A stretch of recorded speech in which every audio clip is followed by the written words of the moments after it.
আসসালামু আলাইকুম ওয়া রাহমাতুল্লাহি ওয়া বারাকাতুহু। আউযু বিল্লাহি মিনাশ শাইতানির রাজিম। বিসমিল্লাহির রহমানির রহিম। এখন যে চ্যাপ্টারটাই আমরা বলতে যাচ্ছি সেটা হচ্ছে দোয়া ও সুন্নত। দোয়া হচ্ছে কি, যে আল্লাহ তাআলার কাছে যেটা আমরা চাই তাকে আমরা কি বলবো, দোয়া। যেটা আমরা নামাজের পাটিতে বসে সারাক্ষণ মনের ভিতরে এমনি চলতে ফিরতে, আল্লাহ আমাদের এই দরকার, আমাদের ওই দরকার, আমাদের এই দাও, আমাদের ওই দাও, বা এমনি যে কোনো কিছু যেটা হচ্ছে মানে কোনো কিছু চাইলাম বা কোনো কিছু দুঃখ প্রকাশ করলাম আল্লাহর কাছে হাত তুলে, বা এমনি মনে মনেও বললাম, তাকে আমরা কি বলবো, দোয়া। যেটা আমরা আল্লাহর কাছে চাই।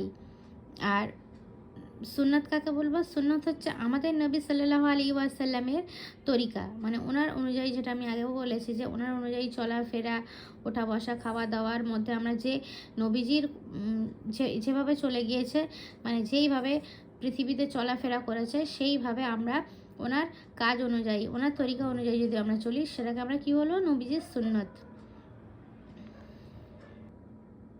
পূর্বে বিসমিল্লাহ পড়তে হবে। তাহলে আমরা জানলাম যে খাওয়ার মানে প্রথম যখন আমরা খাবো তখন আমরা কি বলবো, বিসমিল্লাহ। বিসমিল্লাহ পড়ে আমরা খাবো। তারপর বলেছে খাবার পূর্বে পূর্বে দোয়া পড়তে যদি ভুলে যাই, যদি আমরা এই বিসমিল্লাহটা পড়া ভুলে যাই, তাহলে আমরা কি বলবো, বিসমিল্লাহি আউয়ালাহু আখিরা।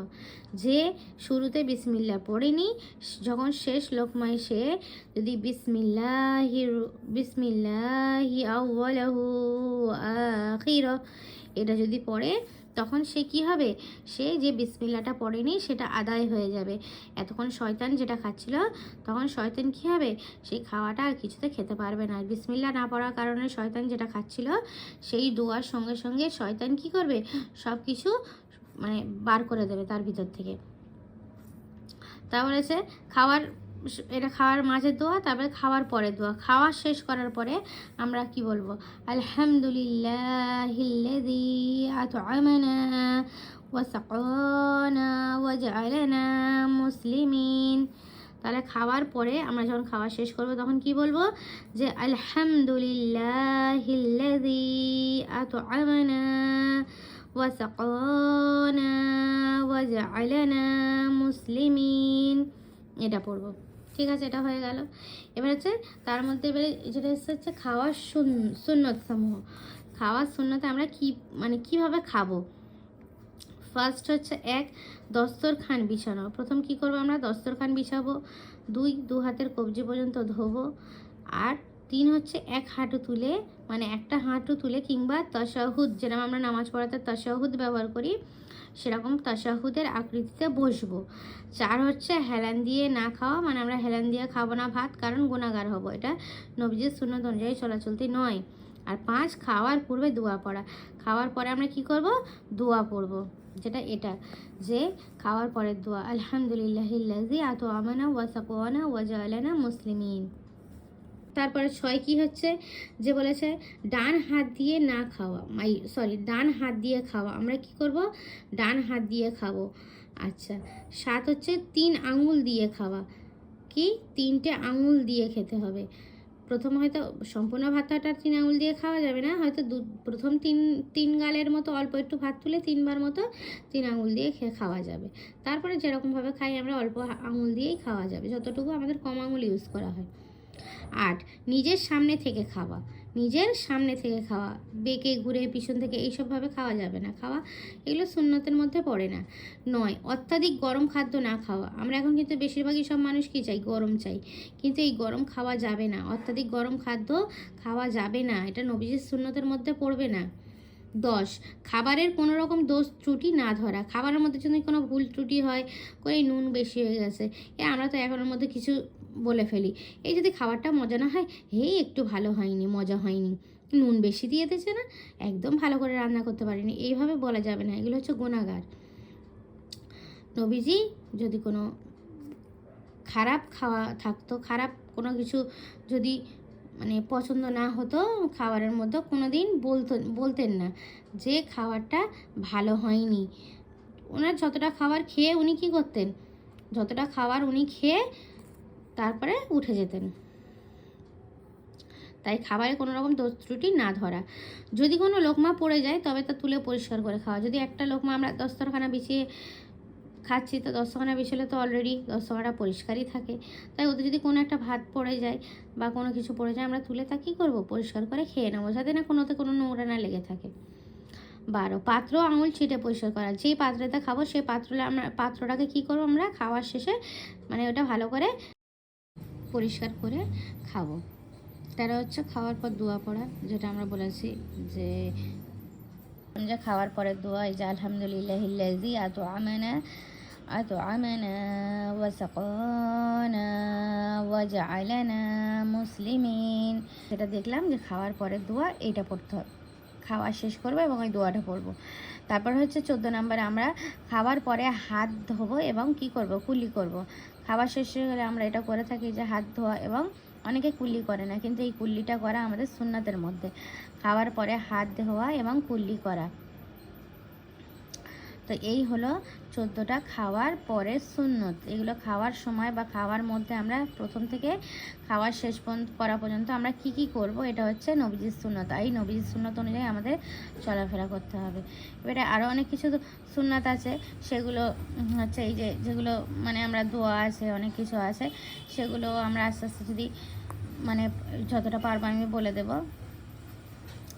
তো তারপরে হলো এটা হচ্ছে খাওয়ার সুন্নত হয়ে গেল। এবার তারপরে হচ্ছে সবাক নাম্বার 5-এ আছে যে দাওয়াত খাওয়ার পরের দোয়া। আমরা যদি কোথাও যাই সেখানে আমরা কি করব, সেখানে দাওয়াত খাওয়া, আমাদের কেউ যদি কোথাও নিমন্ত্রণ করলো বা দাওয়াত করলো, কোনো আমরা বিয়ে বাড়িতে খেতে গেলাম বা কোনো আত্মীয়র বাড়িতে আমাদের দাওয়াত করে খাওয়ানো হলো, কোনো জায়গায় আমরা খেতে গেলাম, সেসব জায়গায় যেখানে মানে আমাদের ডাকা হয় সেই জায়গাকে আমরা কি বলবো, দাওয়াত খাওয়া। তো দাওয়াত খাওয়ার পরে আমরা সেখানে দাওয়াত খেয়ে নেওয়ার পরে আমরা কি পড়ব, এই দোয়াটা পড়ব। কি বলেছে হযরত মিকাদ রাদিয়াল্লাহু তাআলা আনহু বলেন, রাসূল সাল্লাল্লাহু আলাইহি সাল্লাম দাওয়াত খাওয়ার সময় এই দোয়া পড়েছেন।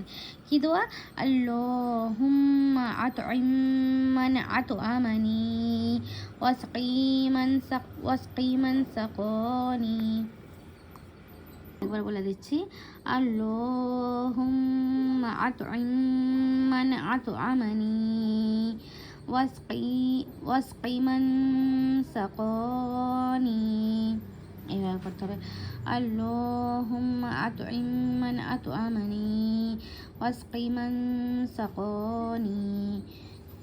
তার অর্থ হচ্ছে, হে আল্লাহ, যিনি আমাকে খাইয়েছেন আপনিও তাকে খাওয়ান, এবং যিনি আমাকে পান করিয়েছেন আপনিও তাকে পান করান। কারণ সে আমাদের দাওয়াত করে খাইয়েছে, তাই আমরা বলছি যে যিনি আমাকে খাইয়েছেন আপনিও তাকে খাওয়ান। কারণ রিজিকের মালিক হচ্ছে আল্লাহ, রিজিকের মালিক আল্লাহ ছাড়া কেউ আমাদের রিজিক দান করতে পারবে না। আমরা যতক্ষণ না মানে আল্লাহ যতক্ষণ না আমাদের উপরে এই রিজিকটা লিখে দেবে, বা আমরা কোথাও খেতে গেলাম সেখানে আমাদের রিজিকটা যতক্ষণ না লিখে দেবে না যে আমরা ওখানে খেতে যাব, ততক্ষণ আমরা কোনোভাবেই খেতে যেতে পারবো না। রিজিক আল্লাহর হাতে, রিজিক আল্লাহ যতক্ষণ না লিখবে না আমরা সেখানে কিছু করতে পারবো না। তাই বলছে আপনিও তাকে খাওয়ান, এবং যিনি আমাকে পান করিয়েছেন আপনিও তাকে পান করান। হয়ে গেল। এবারে আমরা কি করি, কোথায় দাওয়াত খেতে গেলাম, এটা হলো প্রথম হচ্ছে খাওয়ার সুন্নতের পরে দাওয়াত খেতে গেলাম, সেখানে ওইভাবে সুন্নতটা পালন করে চলবো, যে 14টা সুন্নত বলে দিয়েছিলাম, ঠিক আছে। এবার তারপরে বলছে যে পানি পান করার দোয়া, যে আমরা যখনই পানি খাবো তখন কি বলেছে, হযরত আবু জাফর রাদিয়াল্লাহু তাআলা আনহু বলেন, যখন রাসূল সাল্লাল্লাহু আলাইহি সাল্লাম পানি পান করতেন তখন এই দোয়া পড়তেন। কি দোয়া, আলহামদুলিল্লাহিল্লাযী সাকানা আযবান ফুরাতাম বিরহমাতিহি ওয়া লাম ইয়াজআলহু মিলহান উজাজাম বিজুনুবিনা।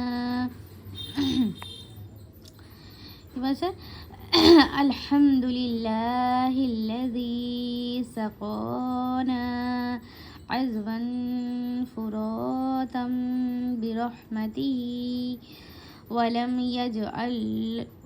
ইয়াজআলহু মিলহান উজাজাম বিজুনুবিনা।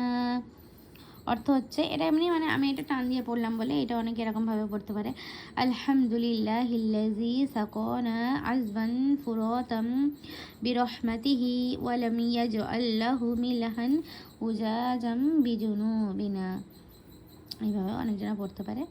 অর্থ হচ্ছে, সমস্ত প্রশংসা সেই আল্লাহর জন্য যিনি আমাদেরকে নিজ অনুগ্রহে সুস্বাদু পানি পান করালেন, অর্থাৎ হচ্ছে যে সেই সমস্ত প্রশংসা, যেটা আমরা আলহামদুলিল্লাহ মানে হচ্ছে সকল প্রশংসা, সেই আলহামদুলিল্লাহ মানে যে আমরা আল্লাহকে বলছি যে সমস্ত প্রশংসা সেই মহান সেই আল্লাহর জন্য, যিনি আমাদেরকে নিজ অনুগ্রহে সুস্বাদু পানি পান করার, তখন ওনার যখন আদেশ হবে আমরা পানি পান করতে পারবো। আর ওনার যদি আদেশ না থাকে আমরা ওই পানি পান করতে গিয়েও আমরা থেকে যাব, করতে পারবো না ওনার আদেশ ছাড়া।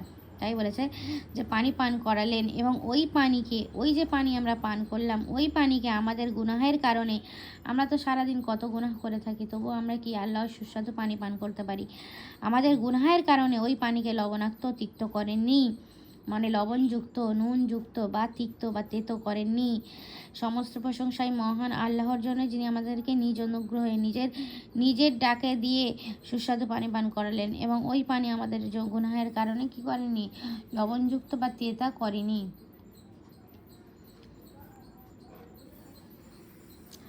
তারপরে যেটা আসছি আমরা, যে সবক নম্বর 7, পানি পান করার সুন্নত সমূহ।